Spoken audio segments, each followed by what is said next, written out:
Hey Funsters, this video is about Evercade and Nintendo Switch. So I don't know, when I'm thinking about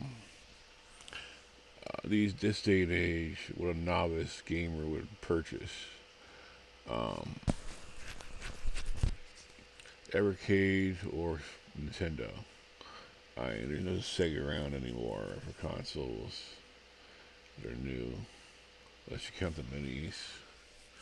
But you want to have an expandable game library, don't you? Uh,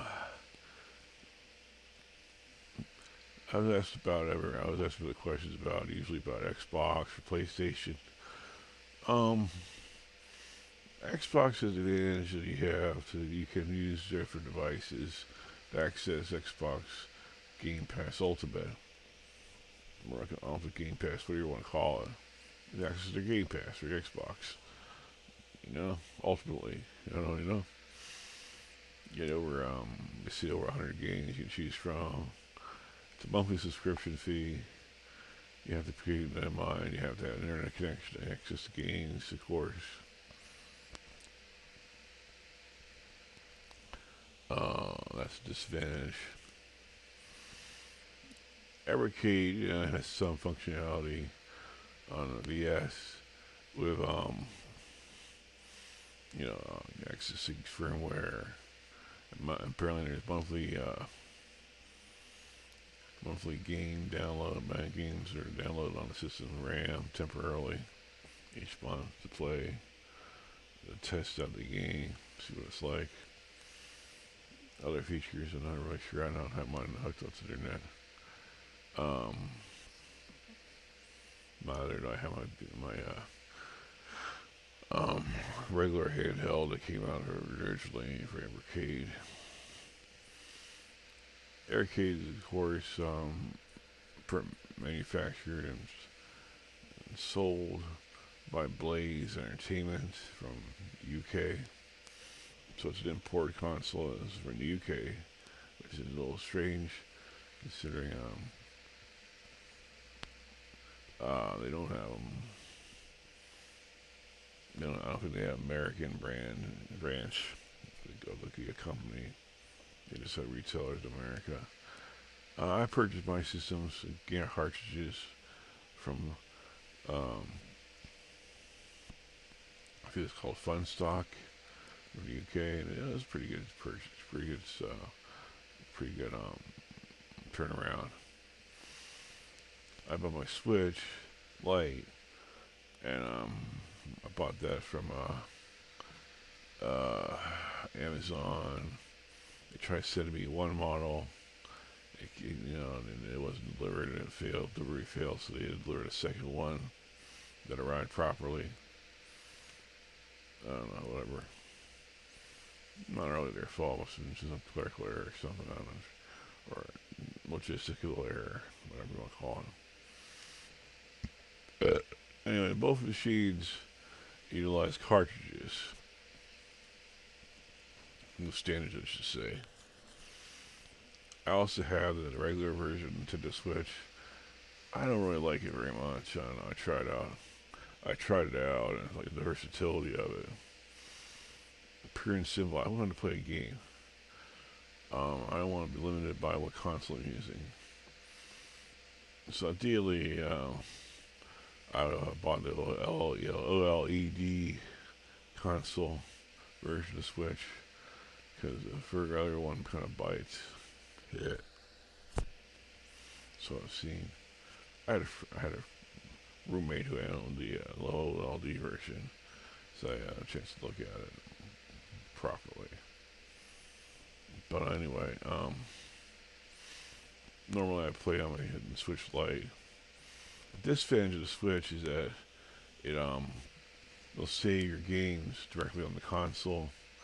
See, I have two consoles, and you want to trade the game back and forth, cartridges back and forth.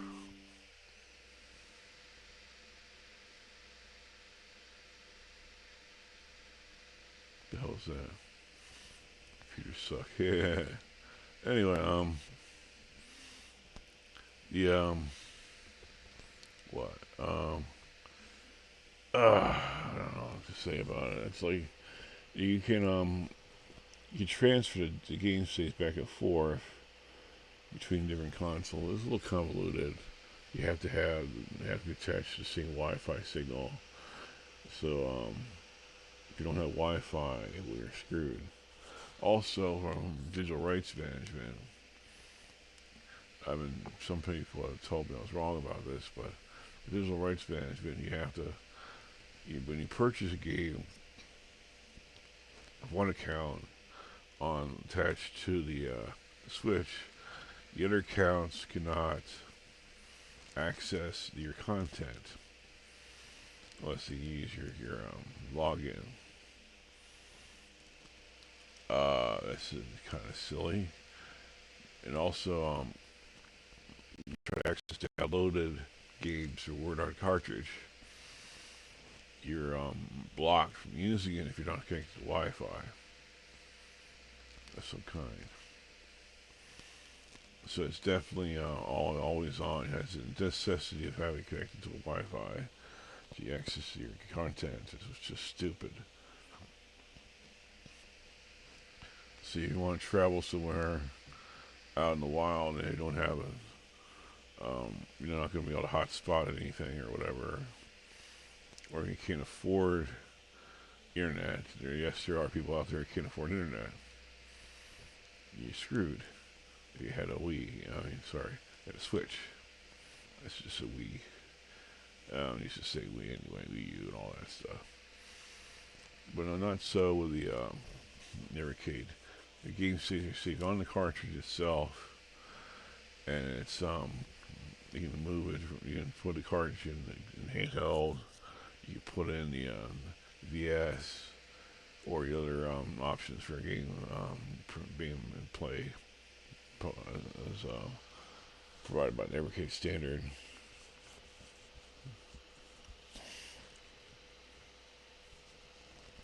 I'm always keep reading this, but the Hyper Mega Tech, those little tiny um, handhelds they just came out with from Evercade, from Blaze, I guess you could say. They have a lot of variety now of versions of each version has its own um, developer content on it that's stored on the RAM, ROM. So you can where it is. It's on the machine itself.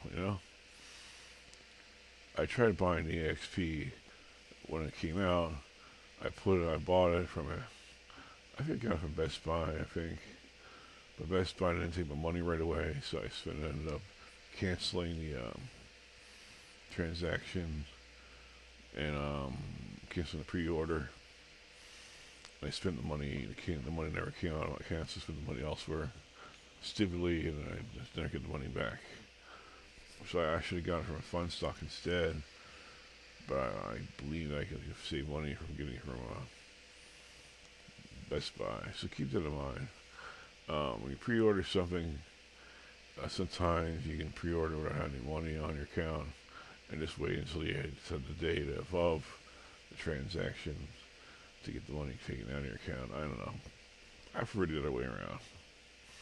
When I want something, I'll pre-order it. I'll put the money in, pay the money down, and if something good happens that around, they don't get my purchase. They'll refund it eventually in the future when it does not come out. No, I'm not sure what I'm talking about here. Anyway, as far as content is concerned, arcade games are usually compilation games. I think that the most I've seen on one cartridge was 10 or 12 games. There were smaller games, but stacked together. They add to one cartridge. Content-wise, not saying, whatever. Um, they're old school games like uh, Double Dragon or Street Fighter or Mega Man or whatever. my correction. Street Fighter, those Capcom ones, the ones I mentioned, were not released on cartridge. So again, I don't know what I'm talking about. So anyway, can't really think of names right now. Definitely Double Dragon, uh, Burger Time. I don't play that much. I played a little bit of that.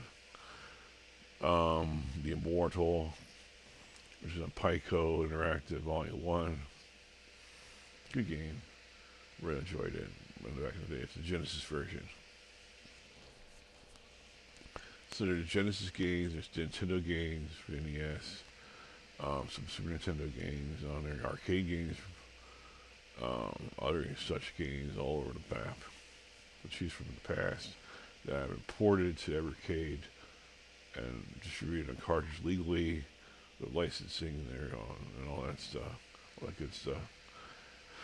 There's also games, there are old school games on the Switch, downloads of course. I haven't seen any cartridge releases, physical, at good prices. Unfortunately, games on Switch are like $50 to $60.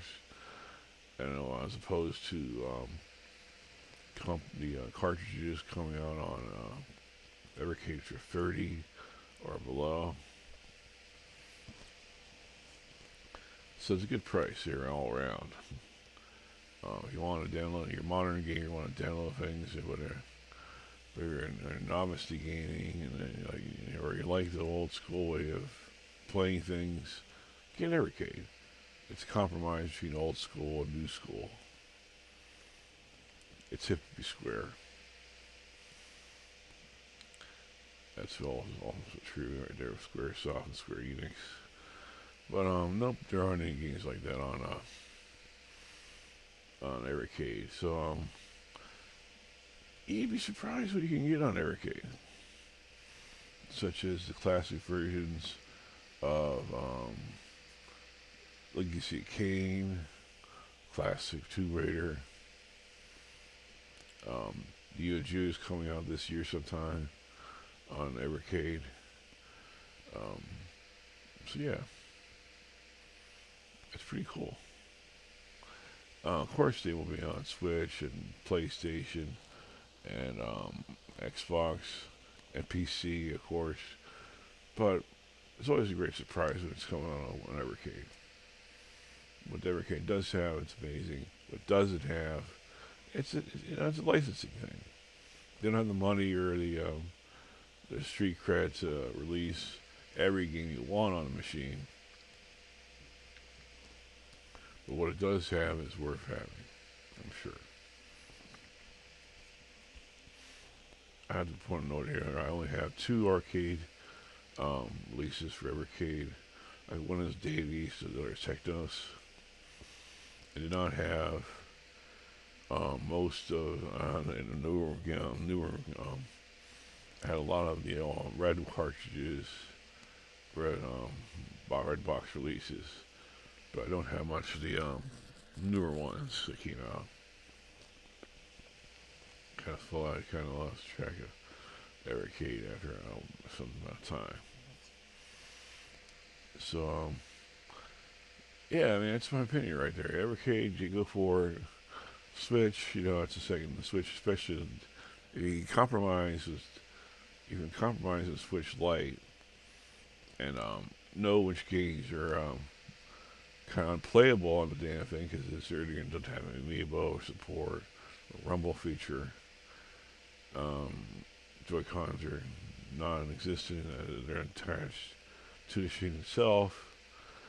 So that's a compromise. I mean, that's not for everyone. So you'll probably end up buying a Switch and a Switch Lite and dealing with the pain in the ass file transfer to games, game saves and all that stuff.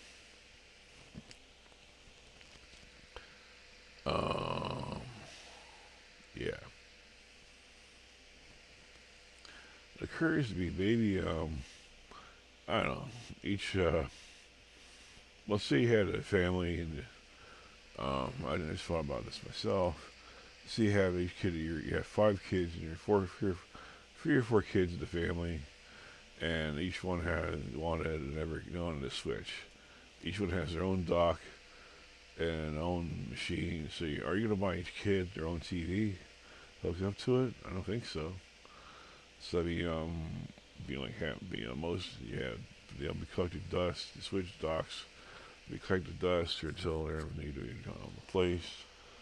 Uh, that's the end of my thoughts right there.